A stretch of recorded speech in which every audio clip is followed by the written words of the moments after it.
So I've got an Italian tuna question for those of you who are aficionados for Italian tunas. Looking at the cereals, what's that extra little punch mark there for? 6-digit cereal plus a punch. Normally a punch like that, when I see that, that's like they're testing the material strength.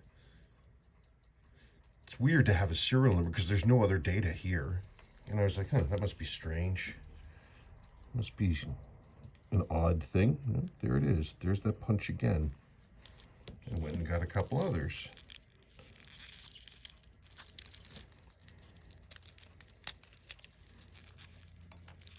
Oh, come on. And there it is. You can see the punch right there. Last one.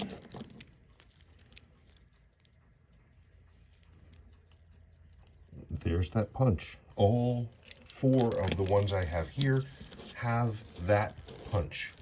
I'm curious, does your Italian tuna have that punch mark to the right of the 6-digit serial number? You guys let me know, because now I'm curious.